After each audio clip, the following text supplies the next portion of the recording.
¿Dónde la paso, profe? Acá. Es que quiero que aparezcan las frases.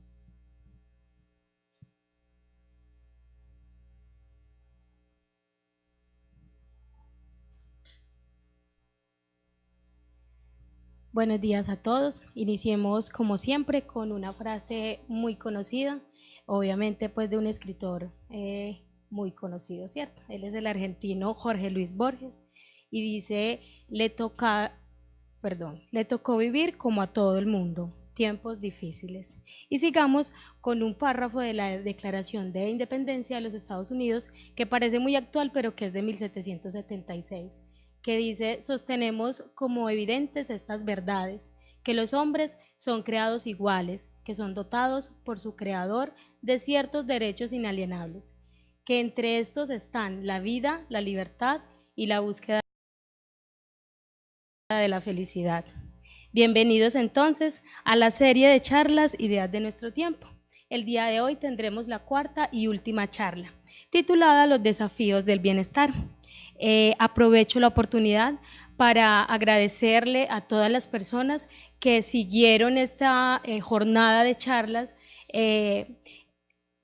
Bueno, obviamente los que están asistiendo en este momento, pero no solo a los que están aquí, sino a los que siguieron todos estos días, las charlas anteriores, los que estuvieron en la transmisión en vivo y obviamente a los que están en este momento aquí, a los que han llegado en las jornadas anteriores, a las charlas anteriores, en esta, la biblioteca Carlos Gaviria Díaz. También quiero agradecerle al profesor de nuestra Escuela Ambiental de la universidad y obviamente felicitarlo por fomentar este tipo de espacios y por liderarlos. Es para nosotros en nuestra Escuela Ambiental de la Facultad de Ingeniería un docente de orgullo, porque de verdad lidera este tipo de espacios que no solamente son para los estudiantes de la Facultad de Ingeniería, sino para todos los estudiantes de la Universidad de Antioquia. Entonces felicitarlo de todo corazón, porque de verdad hace honor a lo que es la academia. Feliz día para todos y bienvenidos. Los dejo entonces con el profesor Luis Eduardo Cañón. Y me cambié el nombre. Tranquila, gracias, muy amable. Gracias por las palabras. Apagamos este. Ya. Bueno, buenos días. Bienvenidos de nuevo a esta última charla de este conjunto de 4 charlas de las que hemos venido hablando. Bienvenidos a los que están también por streaming, que nos acompañan, y a los que vean el vídeo después también posteriormente. Los temas de estas charlas han estado orientados o enfocados de alguna manera a entender nuestro lugar en el mundo. O sea, la primera y la segunda charlas, una especie como de entendimiento del lugar que nos corresponde en el cosmos, nuestro papel en la protección de la vida en el planeta, de alguna manera, y cómo nos relacionamos con ese concepto de la vida. Y en la última exploramos algo relacionado con lo que nos hace humanos, particularmente, y también lo que puede ir más allá de lo humano, según el criterio de la inteligencia al menos, y de la conciencia. Hoy vamos a explorar el tema de los desafíos del bienestar.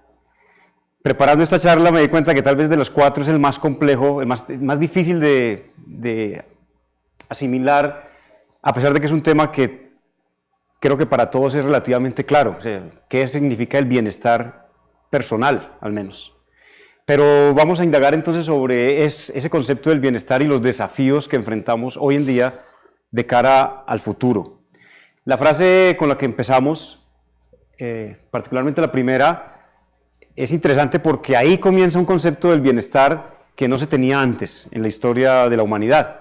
Entonces, de alguna manera, este documento, que viene reflejando algo que ya se venía discutiendo en su momento, en esa época, habla de esos derechos. Entonces empieza a hablar de derechos de la humanidad en conjunto de seres iguales, que ya habla de la individualidad. Ahí empezamos a tener el concepto del individuo. Habla de esos derechos inalienables, la vida, la libertad, y particularmente, que es interesante, se llama la búsqueda de la felicidad. Yo creo que ahí y va a ligar todo el concepto del bienestar de aquí en adelante, es esa búsqueda de la felicidad del individuo. Hoy interpretamos la felicidad como bienestar, posiblemente la ampliamos un poco. Lo interesante es que dice que no, el derecho no es a la felicidad, sino a la búsqueda de la felicidad. Yo creo que también hay algo de ingenio en la forma como lo presentaron, porque finalmente eso va a marcar, y vamos a ver que eso nos marca hoy en día en nuestra cultura, lo que hacemos, cómo nos proyectamos en la vida. De alguna manera es esa búsqueda de algo que nos haga sentir bien en el mundo. Y la segunda, que también nos refleja un poco las diferentes visiones del mundo, desde la Latinoamérica, ese concepto de que todos vivimos tiempos difíciles, que realmente cuando miramos nuestras vidas pueden estar en momentos de crisis, no existe tal como la sensación de un permanente bienestar sobre las cosas, sino que eventualmente cuando analizamos nuestra vida aceptamos que existe el componente de las dificultades. Entonces yo creo que ahí están esos dos elementos de contrapunto para lo que vamos a hablar hoy, precisamente estos desafíos de la paradoja de vivir en un mundo mejor, porque las estadísticas muestran, los resultados muestran, los índices nos muestran que la humanidad vive mejor que antes. Y sin embargo, percibimos un mundo en crisis. Percibimos que estamos en una situación que no es del todo cómoda para nosotros. Como siempre, vamos a hablar de algunos libros y autores. Estos son solamente algunos. Vamos a ver durante la charla muchos más. Pero digamos que son los ejemplos para hoy. Este primer libro, Sustainability, Well-Being and the Post-Human Turn, es un libro del año pasado, de este año de hecho, este libro, y es de una editorial. Vamos a hablar de muchos libros de esta editorial que está enfocada como en temas sociales y muestra también cómo este tema del bienestar ha tenido una explosión en los últimos 10 años en particular. Se habla mucho del bienestar, de la condición humana, etcétera, del ambiente, y vamos a mirar, digamos, esas diferentes visiones que tienen diferentes campos, digamos, del saber respecto al bienestar. Este libro que lo mencionamos al final también de la sesión pasada, Utopía para Realistas, enfoca algo que se viene discutiendo ya en términos académicos y también de políticas públicas respecto a cómo enfrentar los desafíos que hablábamos también en la charla pasada de pérdida de trabajo, de otras condiciones, digamos, que nos están afectando por la tecnología en la cual estamos viviendo. Lo mismo este libro que se llama La riqueza de los humanos, que salió hace también unos cuantos años, y enfoca más o menos hacia la misma dirección la discusión. Y este libro, que también lo mencionamos porque era como la introducción al tema de cómo piensa el mundo. Es interesante, no porque sea el único que ha salido sobre este tema, sino porque nos muestra que hay un interés verdaderamente nuevo, digamos, de explorar otras formas de pensar diferentes a la que tradicionalmente llamamos la cultura occidental. Y ese llamado es como algo que está surgiendo entre una ola grande de pensamiento sobre estos temas. Las paradojas a las que nos referíamos, aquí vamos a mencionar algunas, principalmente que si revisamos las estadísticas, las cifras y nuestra misma vida, si de alguna manera la comparamos con lo que pasaba hace 10.000 años o hace 5.000 años o hace tan solo 100 años, las condiciones de vida han mejorado. O sea que objetivamente uno podría decir el mundo vive mejor. Hay acceso a unos servicios que no existían hace 100 años, la gente vive más, los nacimientos cada vez, digamos, en términos de la mortalidad infantil se ha reducido notablemente en el mundo, y cada uno de esos son indicadores de bienestar desde algún punto de vista. Por otro lado, este beneficio aparentemente viene acompañado de una degradación ambiental continua, el efecto de un cambio climático que ha venido desde hace varias décadas también, y una pérdida de la biodiversidad. Entonces, básicamente estamos alterando el mundo natural para sostener el mundo artificial en el que vivimos nosotros.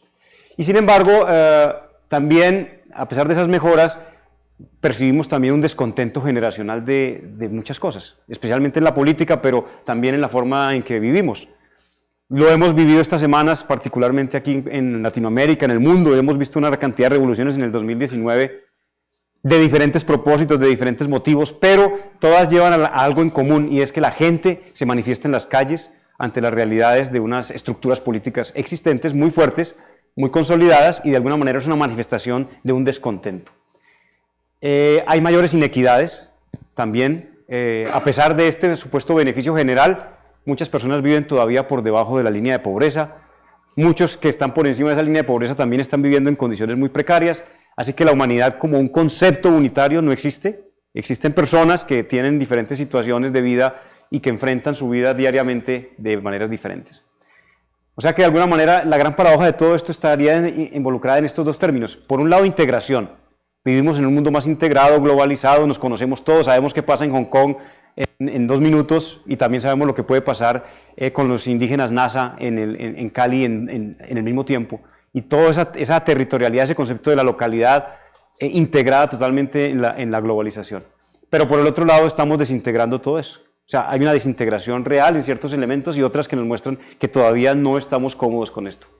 Y me hace recordar un poco también el último pasaje del libro de 100 años de soledad de García Márquez, cuando el personaje último de la estirpe de los Buendía está leyendo el libro de Melquiades y dice, mire, estoy leyendo lo que está pasando justo en este momento, lo que pasó con las generaciones pasadas, y está llegando a las últimas hojas y dice, mire, el viento viene y se lleva todo y se acaba todo el cuento ahí. Yo creo que esa es la percepción que tiene uno en este momento de la vida. Estamos viviendo un momento tipo de final de 100 años de soledad.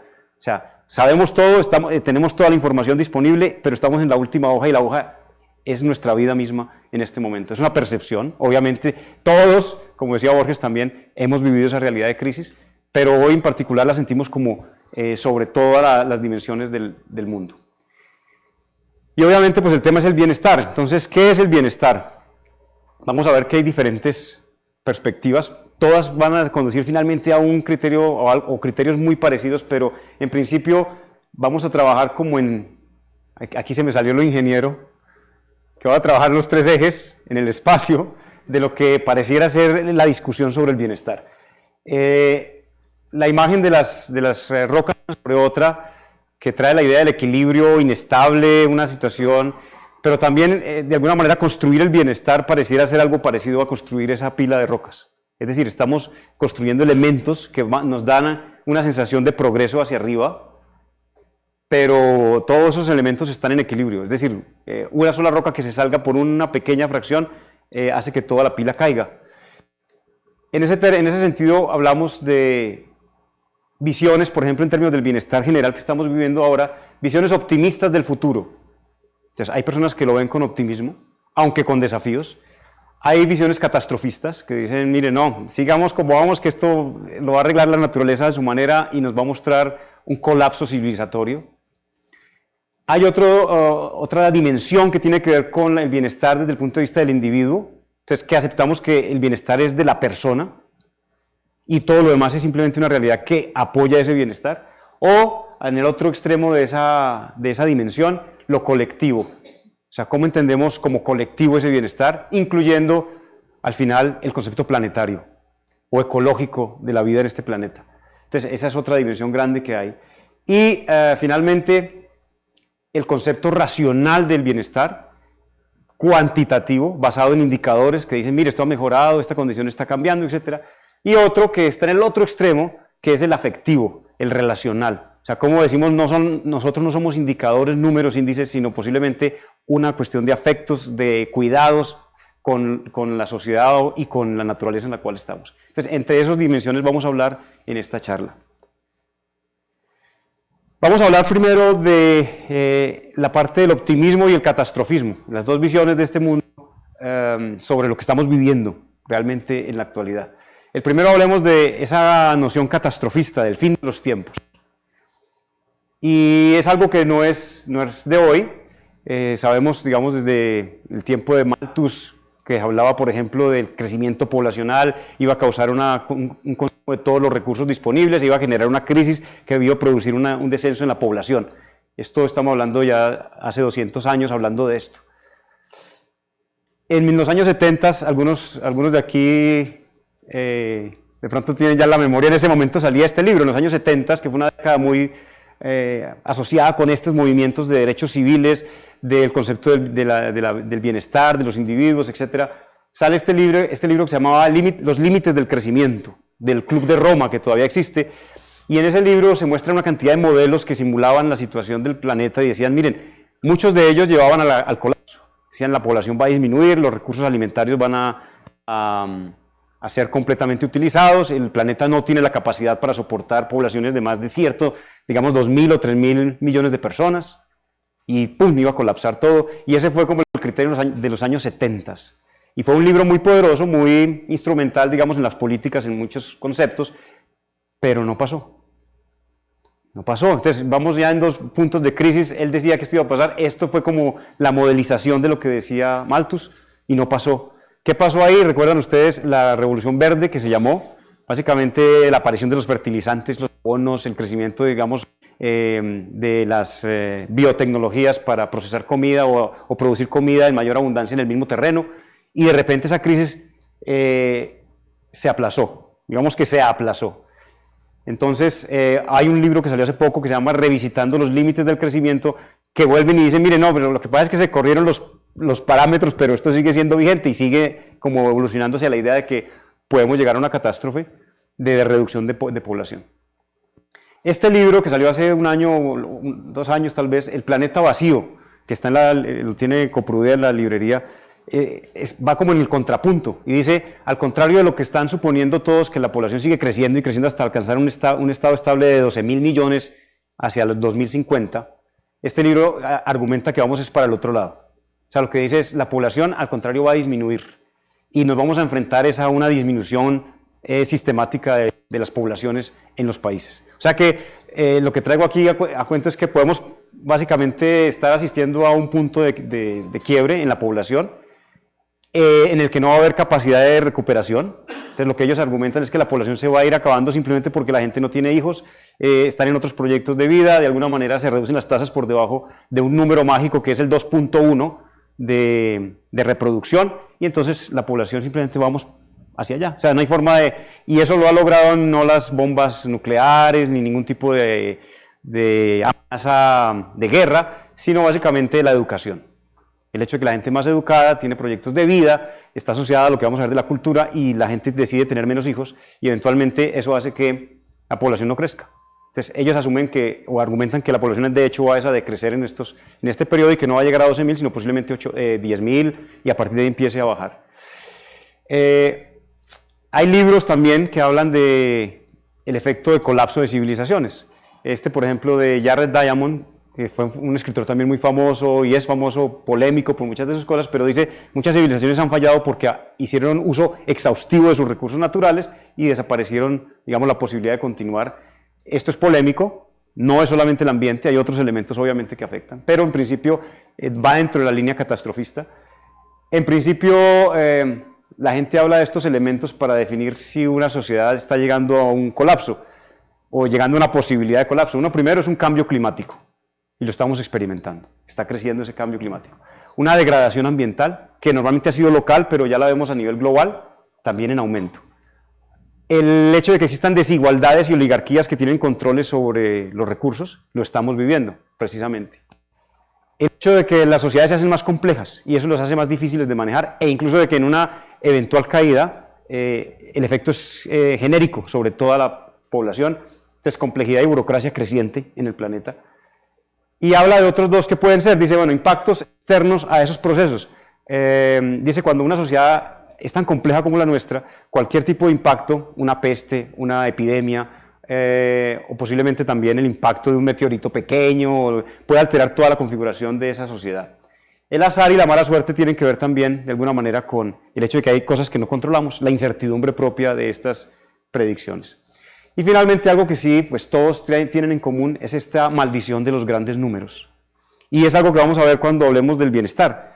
Y es, como individuos, si nos miramos solamente nosotros, el bienestar pues es todo lo que podemos recibir del beneficio social, el beneficio natural, etcétera, para nosotros. Entonces el individuo puede tener su nivel de bienestar asegurado. Pero cuando vemos que el número de individuos en la última casilla de este cuadro, obviamente yo creo que no llegamos ni a la 30, ¿no es cierto, profes y público? Llegar, por ejemplo, hasta por aquí y ya estamos sobre el número de la población humana, pero ya sobre estos números, cualquier decisión individual que tomamos se multiplica por 7.000 millones. Y entonces ahí es donde la cuestión se vuelve difícil. O sea, una cosa es satisfacer a una persona, otra cosa es satisfacer 7 millones de personas en esa ecuación. Entonces ahí es un punto importante para tener en cuenta. Por otro lado están los que ven el futuro mejor. Dicen, no, eso es demasiado, no podemos llegar a ese extremo. Miremos los desafíos que enfrentamos, pero el mundo va a mejorar porque tenemos la tecnología, la innovación, la capacidad de la gente para lograr estos cambios. En este sentido, menciono aquí desde el punto de vista de la técnica. Entonces aquí viene el bienestar desde el punto de vista de la tecnología. Todo lo podemos solucionar con tecnología. Esa es la otra visión, dice, podemos vivir bien, hay problemas, pero podemos en este momento, todavía hay tiempo.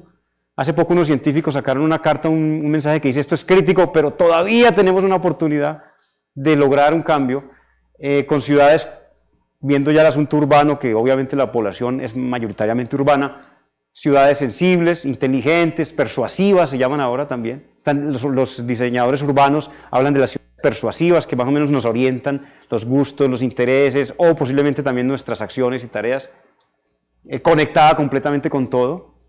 Traigo esta imagen para mostrar que cuando se habla de ciudades modernas o inteligentes, hacen una cantidad de conexiones, pero ni un árbol aparece ahí. Sin embargo, no es del todo cierto. Los planificadores hablan de de conectividad, aquí abajo, precisamente este libro que dice lo salvaje y el bienestar, habla de que las ciudades deben combinar términos de densidad, de esos dos términos, lo natural, entre comillas, o lo que podría considerarse parte del medio ambiental, la diversidad de opciones dentro de la ciudad, la proximidad, reducir los espacios entre las cosas, unas transiciones continuas entre lo que es urbano completamente y lo que es un perímetro, digamos, o unas zonas de esparcimiento natural. Y finalmente que eso conlleva, y aquí una palabra importante con el bienestar, la salud, que también está ligada al concepto de bienestar, la salud sensorial, emocional y cognitiva que tenemos de las cosas.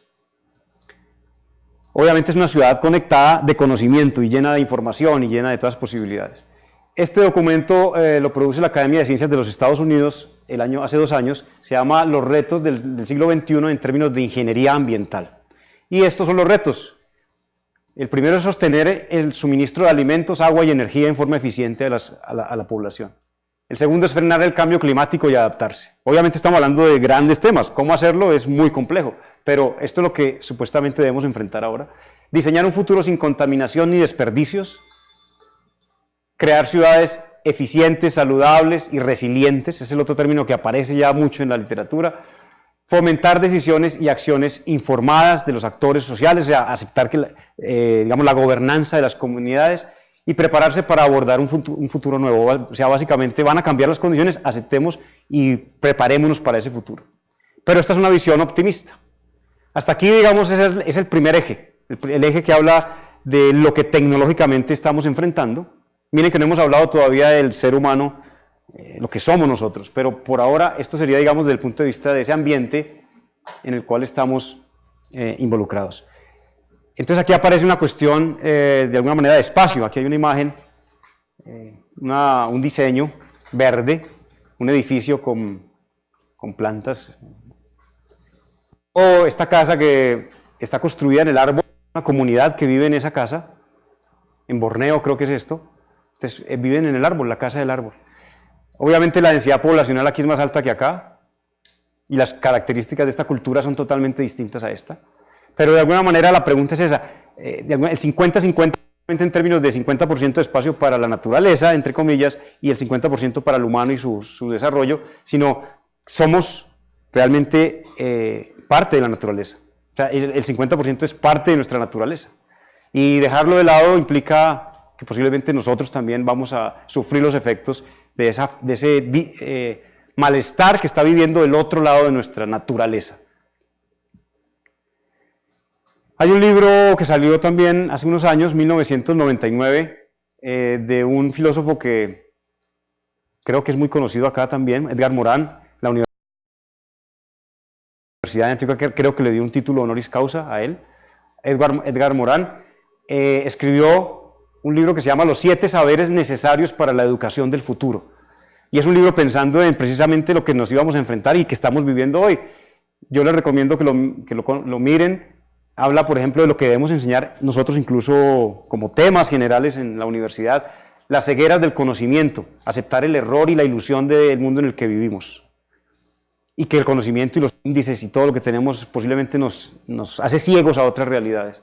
El segundo, infortunadamente el color aquí no lo da mucho, pero los principios de un conocimiento pertinente a la vida en la que estamos nosotros. Enseñar la condición humana, tiene que ver también con esa relación con el otro, cómo vivimos particularmente en nuestros contextos humanos. Enseñar la identidad terrenal, dice que esto es muy importante, hemos perdido el contacto con lo que es propio de lo local, a pesar de que hemos ganado conocimiento de lo global. Entonces dice, hay que entender esas dos realidades y debemos ser capaces de interpretar el mundo local en el que estamos parados nosotros. Afrontar las incertidumbres, cada día lo escuchamos más y más, un mundo incierto, siempre lo ha sido, pero ahora somos más conscientes de eso, a pesar de tener más información, vivimos en esa incertidumbre. Enseñar la comprensión. Esta comprensión no es la comprender cosas, sino comprender al otro, la empatía, digamos, la relación con el otro. Y finalmente, volver siempre sobre el tema de la ética del género humano. Más allá de la ética de la profesión, más allá de la ética, digamos, del trabajo, es la ética de cómo nos relacionamos entre nosotros y con el medio circundante o con la naturaleza. Bueno, ahora vamos a ver desde el punto de vista de la economía, entra ya un tema de lo que está pasando hoy.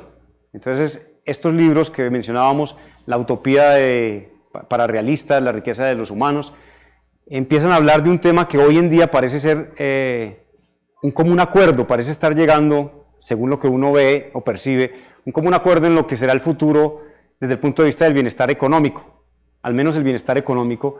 Habla de posiblemente la pérdida de empleos, eso lo hablamos la charla pasada, y dice, bueno, ¿cómo vamos a distribuir la riqueza que existe en este momento en el mundo por los avances tecnológicos y el desarrollo, digamos, de la economía entre toda la gente? ¿Cómo lo vamos a hacer? Esto es para discusión, desde luego, pero en principio muchos autores están hablando de estos tres elementos. El primero es que todos tengamos un ingreso básico universal. O sea, todos los seres humanos, simplemente por el hecho de pertenecer a la sociedad de consumo y de desarrollo que tenemos, tienen derecho a los beneficios que se están logrando en todos los niveles, entonces deberíamos tener un ingreso básico. O sea, no, que nuestra vida ya satisfaga las necesidades básicas de todos. El segundo dice eliminación de fronteras. Dice, mira, en estas condiciones necesitamos que la gente se pueda mover y desplazar a cualquier sitio donde sea requerido o donde crea que pueda experimentar el mayor potencial que puede dar a la sociedad, y que básicamente las fronteras están limitando ese movimiento, entonces hay que pensar en la eliminación de fronteras. El tercero, que aquí generó, y fue una de las polémicas de por qué estamos en lo que estamos en este momento, pero esta es una tendencia, sobre todo en los países desarrollados, entre comillas, en los que dicen las semanas de 15 horas de trabajo. Había una tendencia en la economía que mostraba que la gente iba a trabajar menos, o sea, la idea era, ¿para qué es el bienestar y la riqueza que obtenemos? Para trabajar menos, para que la gente pudiera disfrutar del ocio, de los hijos, de la familia, de todo, y eventualmente lo que hemos descubierto es que la gente trabaja más hoy que antes. La gente está trabajando más horas de las que trabajaban hace 50 años, 60 años, y es una paradoja, porque dicen, bueno, si supuestamente hemos mejorado tanto, ¿por qué la gente sigue trabajando más horas de lo que le daría para vivir bien? Ellos están proponiendo semanas de 15 horas, es una propuesta de este libro en particular, habla de estos tres elementos. Este libro lo recoge también, habla de esos elementos, de alguna manera están muy orientados a esa idea de lograr una especie de bienestar básico para todos así. Este libro es sobre cómo estamos creando, al contrario de lo que ellos proponen, amurallamientos, barreras, muros. No solamente Trump, este libro es de antes de Trump, de unos años antes de que llegara Donald Trump al poder, pero mostraba la tendencia, dice, al contrario de lo que se está pensando, elimine fronteras, que toda la gente tenga un ingreso básico, esta nueva tendencia es a cerrar las fronteras, a evitar que la gente se mueva, a crear xenofobia o condiciones, digamos, en contra de la migración, y de alguna manera, como si fuera ese el último reducto del liberalismo, de sostener el statu quo de las instituciones. Dice, dejemos a los que quieren beneficiarse de este paraíso por fuera de esa realidad. Esa parece ser la concepción de los que en este momento en muchas partes del mundo, en Europa, en Estados Unidos, pero también en nuestros países, empiezan a tener esa idea de bloquear, de cerrar fronteras, cuando en principio la idea era eliminarlas. Y este libro, que también fue muy pues famoso en su momento, hace unos 4 años tal vez salió, ¿Por qué fracasan los países?, también desde el punto de vista puramente económico, dice, mire, si usted compara el clima, el territorio, la gente, esas no son las razones por las cuales hay países, entre comillas, ricos y países pobres. La razón que ellos argumentan es que algunos países tienen políticas inclusivistas, que se entienden como políticas orientadas a las personas, al desarrollo de las personas en términos de su capacidad de trabajo o en términos de sus proyectos e innovaciones, versus países que tienen políticas extractivistas, como el caso nuestro. Una política extractivista es aprovechar el recurso humano y todos los recursos naturales simplemente para hacer ganancias de unos pocos, basados en el resto de la población. Entonces, de alguna manera eso también indica, desde el punto de vista económico al menos, que vivimos en esas dos realidades. Nuestro país es un país, dentro de esta óptica, sería un país extractivista. Y los países que han logrado cierto desarrollo tecnológico se consideran inclusivistas. Es una reducción, obviamente, de lo que hay, porque igual, ¿quiénes han hecho que estos países se sostengan en esa situación? Posiblemente muchas de estas políticas de los inclusivistas, que llaman ellos. Entonces, hay una relación mucho más compleja, pero en principio tengamos en mente eso. Nosotros, y de alguna manera esto que estamos viviendo hoy, yo creo esa reacción de la gente ante la corrupción, ante los malos usos del dinero, ante la idea de qué están haciendo con mis impuestos, está surgiendo porque estamos saliendo de la política extractivista en los últimos años. O sea, ya el mayor ingreso ya no es a través del petróleo o el carbón, porque ya los gastamos en ese proceso, y la corrupción se encargó de llevarse todo lo que pudo de esa parte, pero ahora realmente nos damos cuenta que los impuestos son los que pagamos nosotros. Entonces ahora sí nos duele de alguna manera esa realidad. No digo que esta sea solamente la razón de este movimiento hoy, pero de alguna manera hoy sentimos más esa realidad de lo inclusivo. Nuestro trabajo es el que responde por el bienestar de los demás también. Entonces eso hace cambiar un poquito las reglas de juego. Bueno, ahora vamos a ver otra óptica, y tiene que ver con el aspecto psicológico del bienestar. Las necesidades básicas. Este libro, escrito por esta autora, Darcia Narváez, habla de las necesidades básicas, el bienestar y la moralidad, y tiene elementos muy interesantes. Ya entramos desde el punto de vista de la psicología de nuevo. El nicho de desarrollo humano es un concepto que existe, es como lo que nos hace especiales, porque somos vulnerables desde el nacimiento hasta la edad adulta prácticamente. Entonces dice, el bienestar debe cubrir estas 5 necesidades básicas, en principio, las fisiológicas, obviamente la comida, el vestido, la condición básica de cuidados durante la vida, la salud. Entonces, la parte fisiológica, la parte de la confianza en el otro y en uno mismo. Dice, usted vive en una sociedad que le garantiza cierta seguridad de que sale a la calle y no le pasa nada, de que usted interactúa con la gente y va a encontrar una interrelación con los demás. Entonces, este nivel de confianza es importante para el bienestar. El amor y la pertenencia significa que desde el punto de vista familiar incluso y social tenemos un vínculo con los demás y podemos desarrollar todo nuestro concepto, digamos, del amor plenamente. El concepto de la estima, dice, si la gente no tiene su propia estima y no estima a los demás, ahí hay un problema, hay un conflicto en el bienestar que se alcanza. Y finalmente, la realización personal, que se refiere a la posibilidad de hacer lo que uno quiere. Es decir, si quiere trabajar, si quiere dedicarse a mirar, digamos, a contemplar el mundo, que eso es un trabajo difícil también, ¿no es cierto? Más difícil posiblemente, pero que tenga la posibilidad de desarrollarse plenamente en lo que quiere, o cambiar incluso en algún punto de su vida y decir, yo quiero desarrollar mi personalidad. Esto va como en el desarrollo de la personalidad. Esto entonces dice, esto es parte del nicho del desarrollo como personas. Y obviamente está dentro de un ambiente y tiene limitaciones. Depende del contexto, de dónde estamos, no es lo mismo en Colombia que posiblemente en Kenia o en China. Las aspiraciones, las posibilidades de estos 5 elementos son distintas y la gente responde distinto a eso. Pero lo que dice finalmente ella es, debemos focalizarnos en las fuentes reales de la riqueza, que hasta el momento la hemos enfocado en dos elementos, el mercado y el dinero.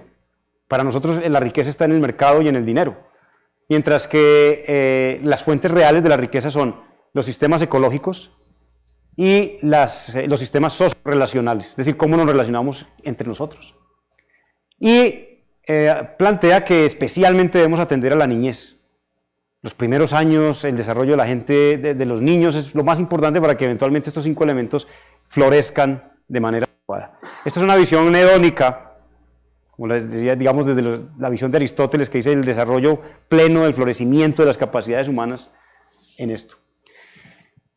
También desde la psicología, pero un poquito más amplio, está el concepto de la cultura aspiracional. Esto es muy importante porque aquí viene ya un punto de quiebre, y es lo siguiente: estos autores hablan de lo que está pasando con el crecimiento.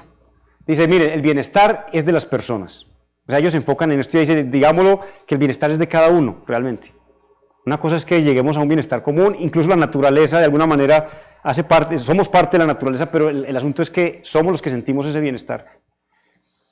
Y vivimos en una cultura que es aspiracional. Aquí está el punto clave de esto. La cultura aspiracional viene, como lo plantean ellos, desde la época de la revolución agrícola, prácticamente.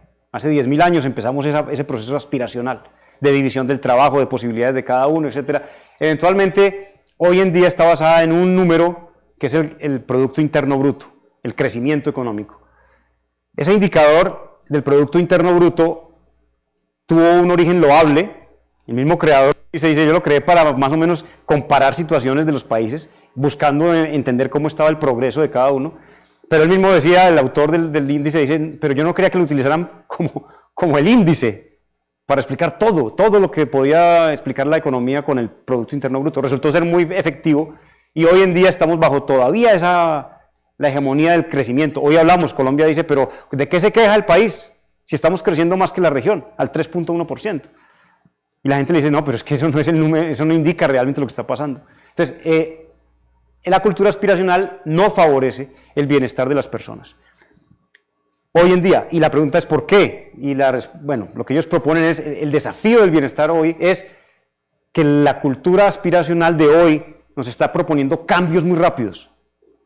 Cambios del tipo de personas que debemos ofrecer, del trabajador, de las condiciones laborales, de la vida, etc. Nos proponen unas personas nuevas, diferentes en cada generación, esquizofrénicamente casi, y de tareas para esas personas. O sea, nos dice, y hoy es muy común, diga, no, usted tiene que aprender es a aprender, y cada 5 años actualícese y cambie lo que está haciendo.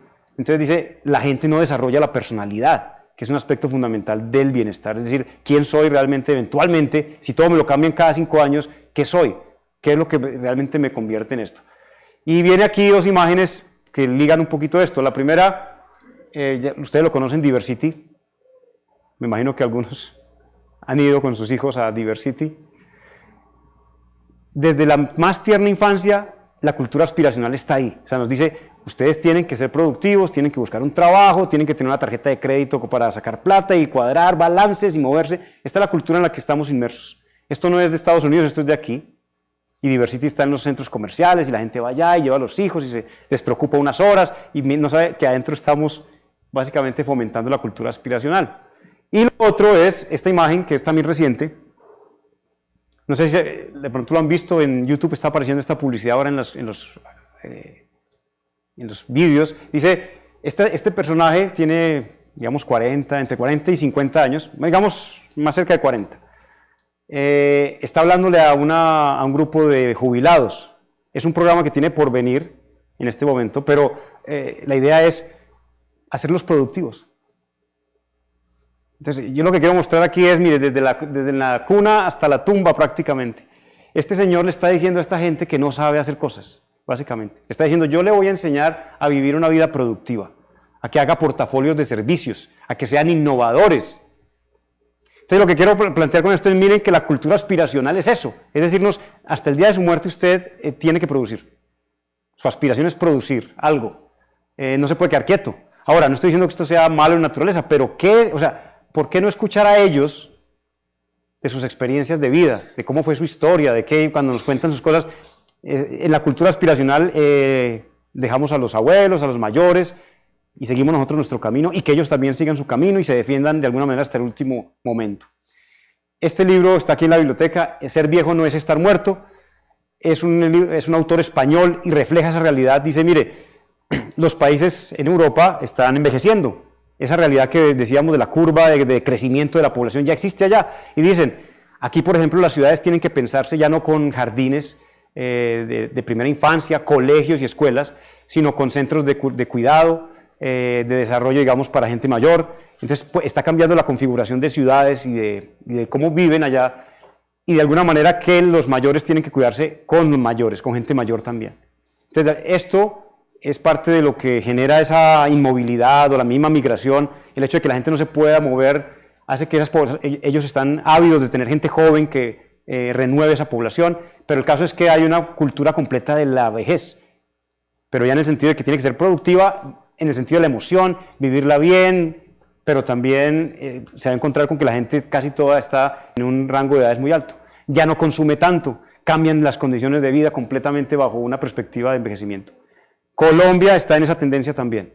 Y es curioso que incluso las proyecciones de crecimiento nuestro poblacional decían que íbamos a estar en 48 millones o más, y estamos menos, de hecho estamos decreciendo un poquito. Y la población se está envejeciendo también. Entonces, curiosamente, nosotros también ya entramos en esas tendencias y vamos a entrar en esto. Nos recomiendo que nos leamos bien esos libros para empezar a entender cómo va a ser nuestro próximo futuro. Este es un texto de un profesor de la Universidad de los Andes, Juan Carlos Piñacue Achicue, es indígena Nasa, y es un texto muy bonito que se llama Pensamiento indígena, tensiones y academia, donde refleja esa tensión que ellos tienen. Dicen, nosotros dentro de la comunidad indígena somos comunidad, no somos individuos. La comunidad toma decisiones integradas, aquí no hay alguien que diga esto se hace y los demás no están de acuerdo, no. Tienen que tomarla unánimemente la decisión. Y viven también con el concepto del mayor, o sea, la gente mayor es la que te dice cómo son, pues tienen una voz mucho más fuerte sin necesidad de ser completamente hermético en eso, pero dice, sale uno a la academia y se enfrenta a la realidad de este mundo y queda en una tensión terrible. Entonces, ellos dicen, no desconozcamos esta realidad, pero de alguna manera nos confronta que esto puede desaparecer la forma en que nosotros vivimos. Entonces, les recomiendo, es un texto muy bonito, él es antropólogo y dice, mire, yo como antropólogo veo esta realidad con Hegel y con Heidegger y con todos los filósofos que usted quiere, y aquí por este lado llego y debo escuchar a los mayores y no interferir esa realidad de nuestras comunidades porque causamos un colapso civilizatorio para ellos también. ¿Cómo mejorar ese bienestar? Aquí viene lo que ya al final vamos a una conclusión casi, es desafiar y cambiar las estructuras, las instituciones y las prácticas aspiracionales que tenemos. Un poquito, es un reto pequeñito, ¿no es cierto? Cambiar todo, básicamente cambiar el liberalismo en el que vivimos por otra cosa. Basados en una concepción, esta es la palabra eudemónica, que significa el florecimiento de la vida en todas sus dimensiones y con la naturaleza, de vida plena y necesidades universales de los humanos. Bueno, este autor habla de la salud mental y el bienestar, y dice algo muy interesante, dice, consideremos, en inglés es más fácil de entender el mensaje de la palabra porque es más fácil cuadrarla. La salud ambiental, en inglés se pueden separar las dos palabras, environmental, entonces se puede hacer el juego un poquito mejor, pero aquí le agregué la M como para jugar con lo que él dice, la salud no es mental, la salud es ambimental. Que es lo interesante de eso, dice, los humanos en realidad se hacen, nosotros no somos algo que ya es desde el nacimiento y nos hacemos todos los días, y nosotros construimos el ambiente, y hoy más que nunca lo sabemos, la intervención de la degradación ambiental en la que estamos es una construcción o una deconstrucción de lo que estamos haciendo nosotros. Es un libro muy interesante, denso, explora todos los conceptos que hemos visto acá, desde el cosmos, del origen del cosmos, etcétera, para decir esto. No hay separación mente-cuerpo. Si ustedes recuerdan, hablábamos antes del concepto cartesiano de la dualidad, en las otras charlas, él dice, por ejemplo, no, partamos de que eso no es cierto, no hay una separación entre la mente y el cuerpo.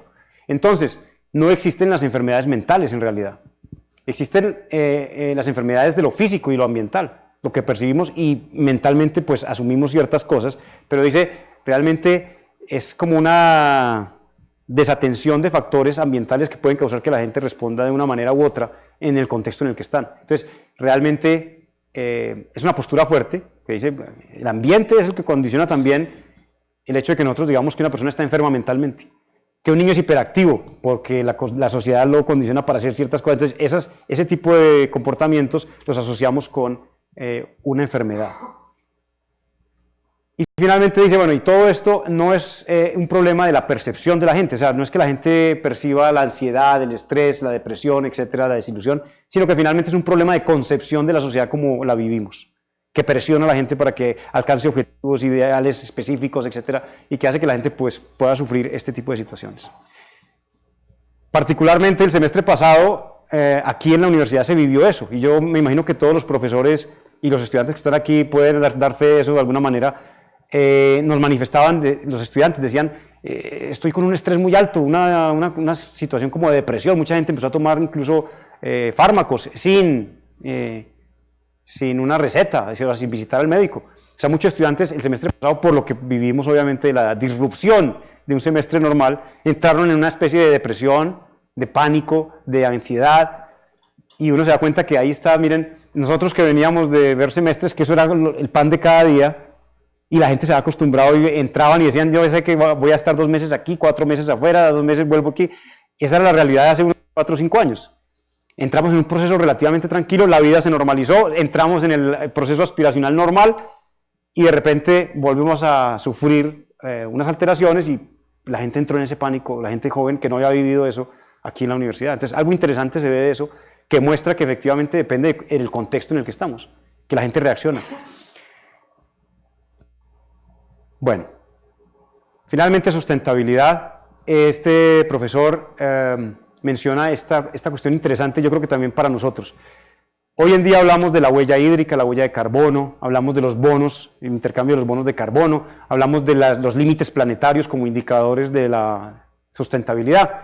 Este libro no desconoce que eso es importante, pero de alguna manera va a ir en contra de esa tendencia que veíamos racionalista, instrumentalista y calculadora de las cosas. Dice, esta es la tendencia que tenemos de abstraer la naturaleza y el bienestar. O sea, con los indicadores queremos decir, este es el bienestar, esta es la naturaleza y este es el estado en el que están las cosas. Pero todo se vuelve números y los números entran en el mercado, entran en la ideología de ese mercado y entonces simplemente cambiamos bonos, aquí hacemos una destrucción y compensamos en otro lado. Hablamos de la parte contable de los servicios ecosistémicos, hablamos de servicios ecosistémicos para el ser humano, para poder hacer la contabilidad de las cosas. Entonces dice, eso nos está alejando de la realidad. Aunque es una posición loable tratar de instrumentalizar eso para que se entienda dentro del concepto del liberalismo, el problema es que nos está alejando los mismos conceptos naturales poniéndolos en esa balanza. Y dice, me gustó esta relación que hacía entre la inteligencia artificial de los sistemas, más datos, más información, más capacidad de entender, versus la ignorancia afectiva. Entonces dice, la ignorancia afectiva es simplemente, usted pasa y dice, usted vio que había un árbol por allá, o usted sabe que aquí hay especies que están cruzando y están con usted alrededor, por ejemplo, pero también, ¿qué piensa la comunidad en la que usted vive, participa de los procesos comunitarios, donde está, etcétera? Dice, ignoramos afectivamente a los demás, somos individuos, tenemos nuestros límites, y de alguna manera sabemos mucho de las cosas, pero ignoramos afectivamente lo que significa vivir en este planeta.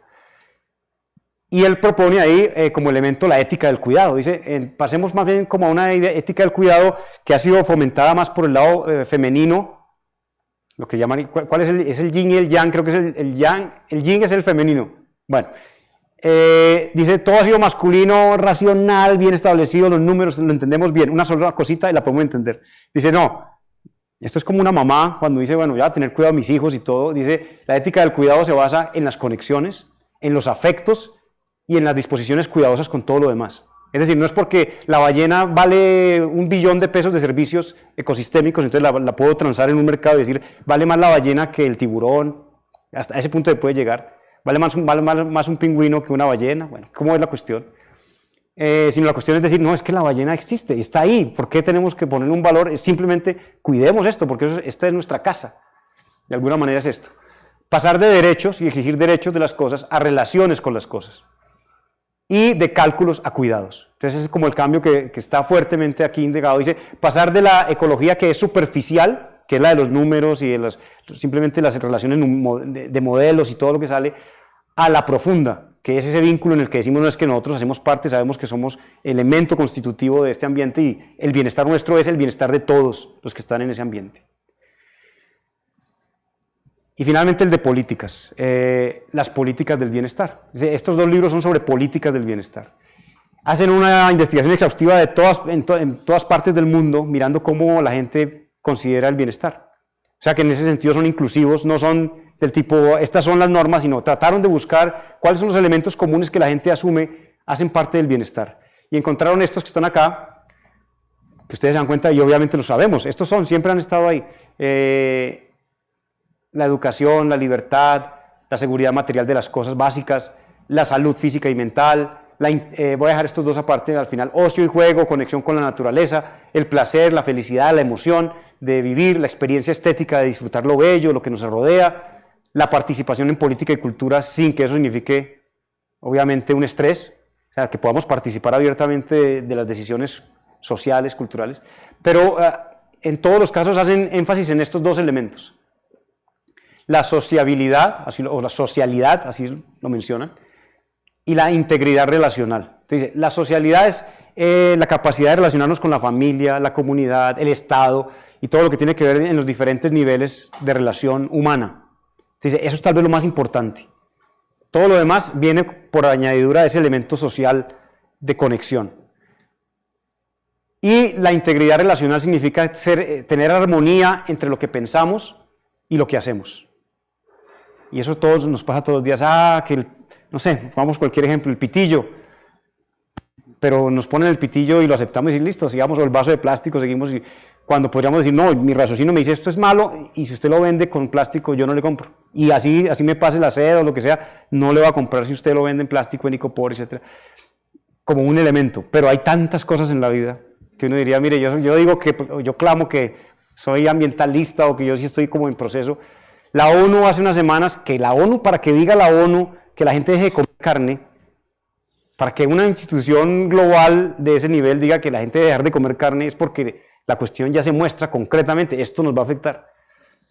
Entonces cuando nos salgamos de aquí decimos, no, eso no es un pedacito de carne, eso no le hace daño seguir comiendo, porque de alguna manera el mundo nos está diciendo, ese es un problema que hay que atacar fuertemente para evitar eso, y seguimos nosotros diciendo, no, el vegetariano, y le hacen bromas al asunto, pero en el fondo algún momento tenemos que llegar a decir, debo ser consecuente, armónico, entre el raciocinio que me dice, esto no lo voy a hacer por ciertas razones, y la acción. Entonces dice, yo no como, me encanta, yo sé que no me va a morir si no como ese pedacito de carne, pero lo voy a dejar ahí, listo, y parar, por ejemplo, ese tipo de cosas. Difícil, obviamente. Bueno, con esto, finalmente, entonces la pregunta que viene a cuento es, ¿qué es lo esencial y qué es lo accesorio en toda esta situación? ¿Qué es lo que realmente necesitamos nosotros para vivir bien y qué es simplemente la comodidad que podríamos de pronto dejar o desechar? Esta imagen pues nos muestra esto es lo que somos, consumidores entre estantes que nos muestran una variedad de cosas, estantes virtuales o estantes físicos que nos muestran las realidades que podemos escoger y todo el asunto. Tenemos la capacidad de escogencia. Entonces ahí es donde está el punto. ¿Qué es lo esencial? ¿Qué voy a dejar de hacer y qué voy a continuar haciendo porque necesito hacerlo para sentirme bien en este mundo? Esta foto es de este año, y recuerdan que esto es el monte Everest, y esta fue la fila para llegar a la cima, este año. Hubo gente no sé si alguien falleció, creo que de pronto alguna persona falleció, o simplemente se desmayaron y tuvieron que bajarlo rápido y todo el asunto, porque esta es la fila para llegar a la cima del monte Everest. Entonces, ¿a qué viene la imagen? Vivimos en la felicidad multiplicada de las cosas. Básicamente, lo que antes era la aventura de ir una persona y llegó y puso su bandera y dijo, ya este es el punto, una gran exploración de la vida, se convierte en un atractivo turístico. Entonces la gente va y dice, no, ya podemos subir, hay condiciones, y sube la gente y tiene, de nuevo, si alguien lo hizo ya, ¿por qué los otros no tienen derecho a disfrutar de ese beneficio? Pero ahí nos damos cuenta, este es el impacto sobre las cosas. O sea, cuando decimos que vamos a visitar, que hacemos ecoturismo, estamos de alguna manera presionando todo, aunque creamos que estamos de pronto haciendo un bien, no necesariamente es así. Entonces, esta imagen es como para traernos también el tema de esa felicidad multiplicada, que todos la queremos experimentar, todos queremos vivirla, y es el derecho, de alguna manera, que pensamos que lo tenemos, porque para eso otros lo han hecho. y la comodidad incuestionada de las cosas. Y decir, bueno, si me dicen que debo dejar ciertas cosas para que todos vivamos mejor, eso de pronto me afecta a mi bienestar personal, si lo entiendo como yo y yo solamente, pero acepto que esto mejora los de los demás. Estamos dispuestos a dejar esa comodidad a la que podemos llegar. Muchas de las revoluciones que hay en el mundo se deben precisamente a que la gente perdió parte de esa comodidad.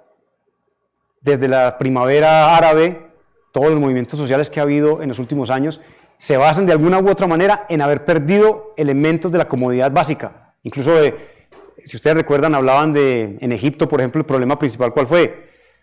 O uno de los detonantes, como el florero de Llorente de la situación, ¿se acuerdan cuál fue?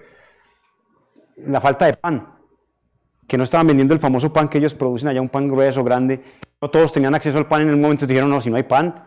Y ahí comenzó como una cuestión mayor. Lo mismo, si pensamos lo que pasó aquí, empieza por detonantes pequeños, pero amalgama una serie de cosas que nos están afectando, pero tienen que ver con la comodidad.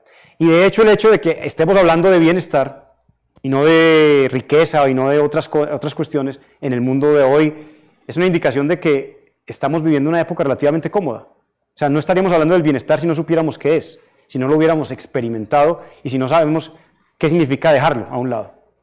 Entonces, ese es como el elemento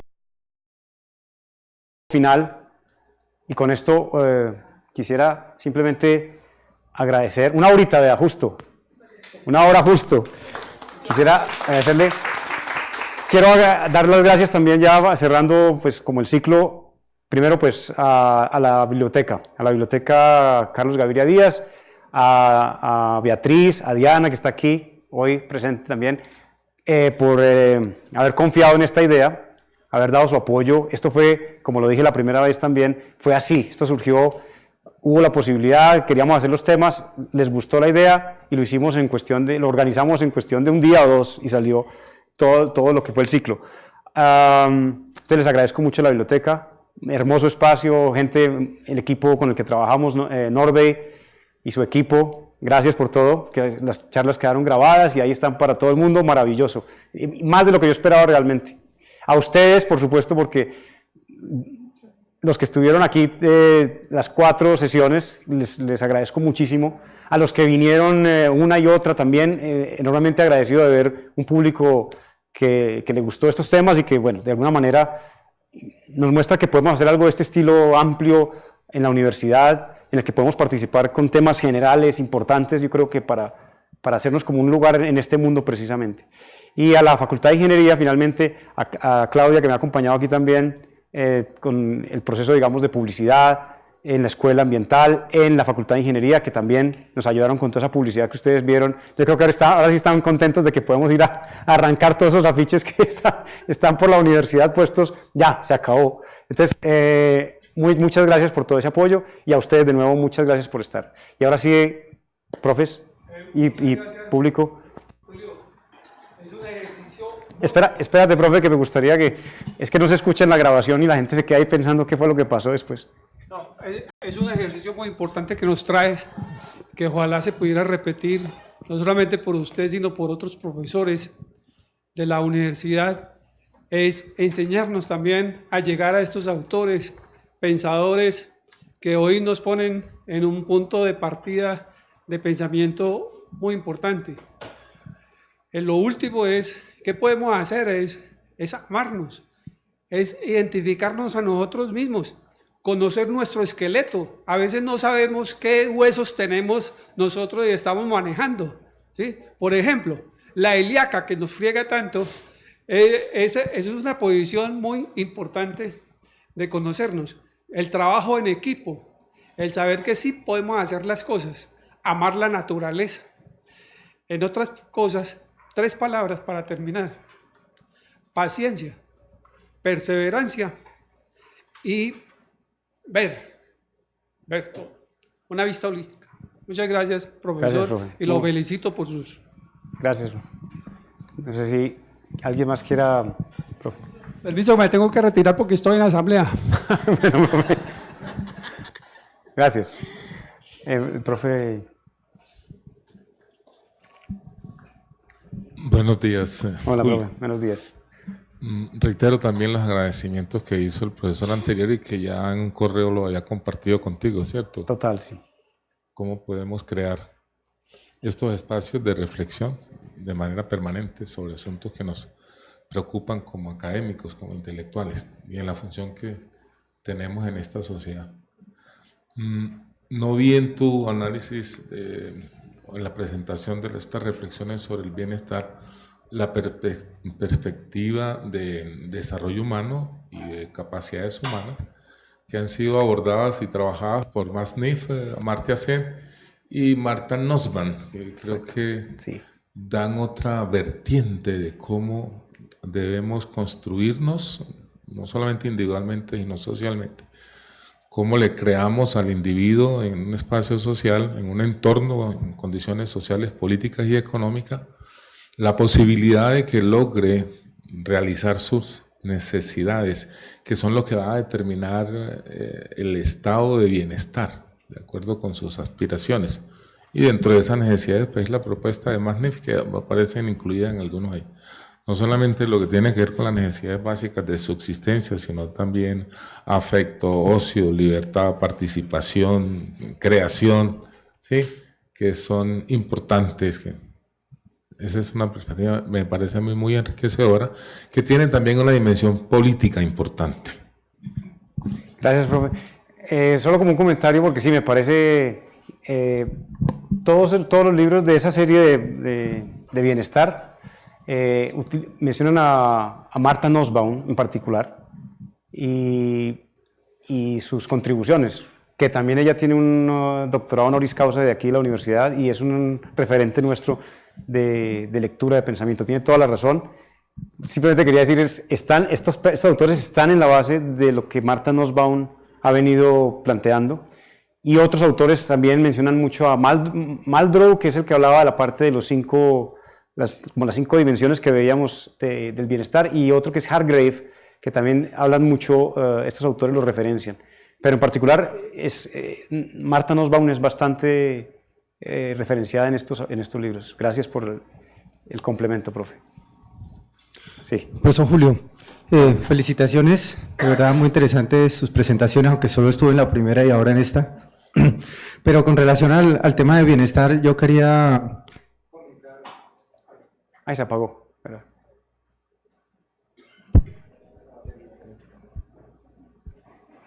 No, si le haces otra vez, creo que prende. Aló. Ahí está, Ah, ahí sí, está.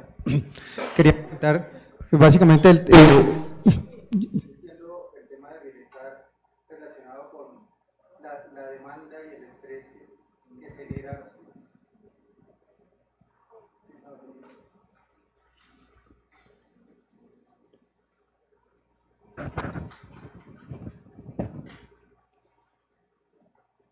Estamos cambiando la batería del micrófono, un segundo.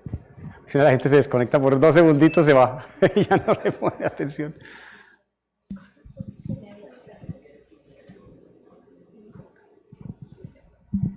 Ya, gracias. Sí. El tema del bienestar yo lo veo relacionado con pues, la demanda que genera la sociedad de consumo. La sociedad de consumo nos está invitando a todo momento a la posesión de bienes materiales, a la posesión de posiciones de poder, de reconocimiento, etcétera, etcétera. Y en busca de esas posiciones generamos estrés, digámoslo así. Y básicamente yo lo veo por el concepto del paradigma que nos enseñaron a nosotros de pequeños, o por lo menos a mí, que mi papá me decía, mijo, trabaje para que tenga plata y llegue a ser alguien en la vida. Entonces, lo primero que le enseñan a uno es a trabajar, y el trabajar es un sinónimo del verbo hacer, haga cosas. Y nosotros vivimos en la sociedad del hacer, ¿sí? Y el hacer para tener, ¿cierto? Y dejamos el ser para el final, para cuando en realidad no nos da tiempo de llegar a ser, por estar haciendo y por estar en pos de tener cosas. Entonces la idea es, para el estado de bienestar, pienso yo, cambiar el paradigma, evidentemente, en el sentido de que poner de primero el ser, ¿cierto? ¿Quién soy yo? Y en función de quién soy yo, ¿qué hago yo? O sea, el verbo hacer está de segundo, pero tiene que estar correlacionado con quién soy yo, ¿cierto? Si yo soy un ser respetuoso, respeto a los demás. Soy un ser cariñoso, ofrezco cariño a los demás, etc. Y no relacionar el ser con el hacer. O sea, yo no soy profesor, ¿cierto? Yo no soy trabajador, yo no soy, porque uno relaciona el ser es con lo que hace, ¿no? No con el estado real del ser. Entonces yo creo que ese paradigma de hacer, tener y dejar el ser para el final debería cambiarse por el paradigma de ser, hacer y tener para el final. Muchas gracias, profe, excelente. En parte me hace acordar de esas famosas frases cortas que le llegan a uno muy rápidamente en la vida. Me acuerdo que hace muchos años era, el propósito de la vida es tener un hijo, sembrar un árbol y escribir un libro.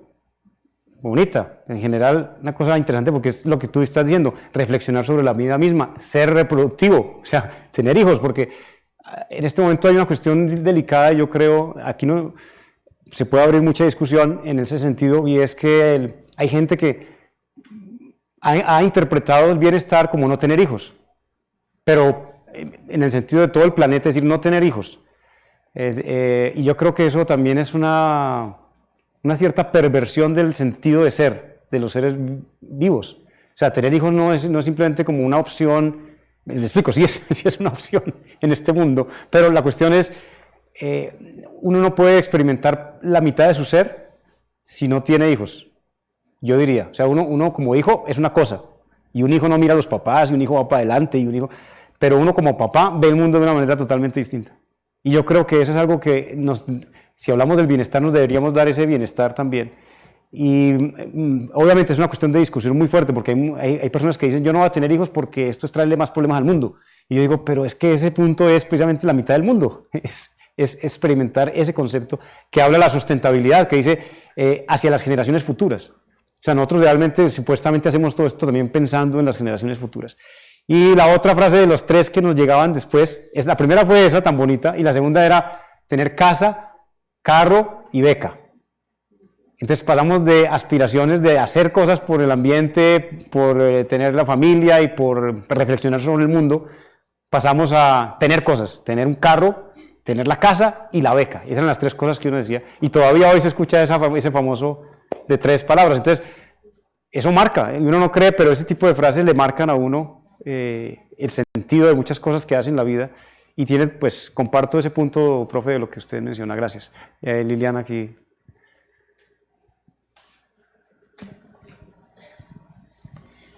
Bueno, pues primero también felicitar al profe Julio Cañón, porque para mí es sorprendente ver a alguien desde el punto de vista de la ingeniería que quiera hablar sobre estos temas.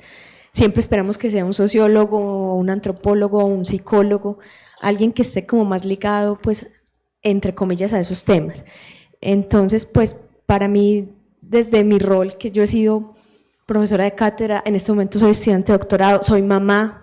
Entonces yo todo este tema del bienestar como algo muy complejo pero posible de lograr, pero es casi una decisión personal, es una decisión de vida que afecta a una sociedad, pues dependiendo de la decisión que se tome, de buena manera, ¿cierto? O de mala manera.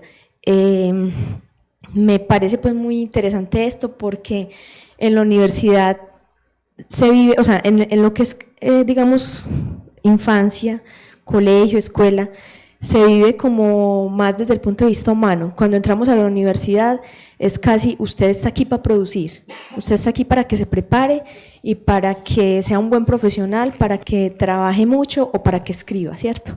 Para que produzca literatura y esas cosas, que no es malo. De hecho, todo lo que vimos hoy es literatura que traduce un conocimiento, que expresa un conocimiento. Pero pienso que una población como la nuestra, la universitaria, no solo en la Universidad de Antioquia, sino en todas, necesita este tipo de reflexiones, y vemos que los chicos se están tocando, los chicos de las nuevas generaciones ya piensan más, incluso en sus familias o en su universidad como su familia, su casa, pero falta hacerlo con más fuerza, porque estamos en ese límite entre carro, casa, beca, árbol, libro, hijo, o quiero ser feliz. entendiendo la felicidad como un sinónimo de bienestar, porque para mí definir felicidad es muy tremendo. O sea, yo no sería capaz de definirla en este momento, porque uno siempre tiene sus altibajos, pero pues de verdad muy, muy interesante. Yo solo pude venir a la primera y a la última, bueno, abrimos y cerramos, pero creo que vale la pena esto. Además de hablar de matemáticas y de física y de eso, que es muy valioso, el profe en la primera conferencia lo ligó muy bien. Creo que fue muy chévere ver esa relación entre esas ciencias con esta, digamos, entre comillas, parte humana. Y bueno, muchas gracias de verdad. Gracias, gracias. Muy bien. Bueno, si no hay más, entonces muchas gracias a todos y felicidades, feliz vida. Ay,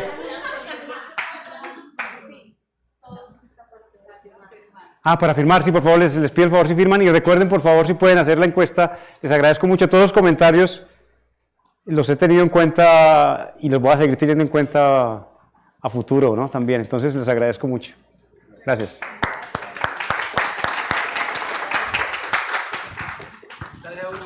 Con gusto, profe.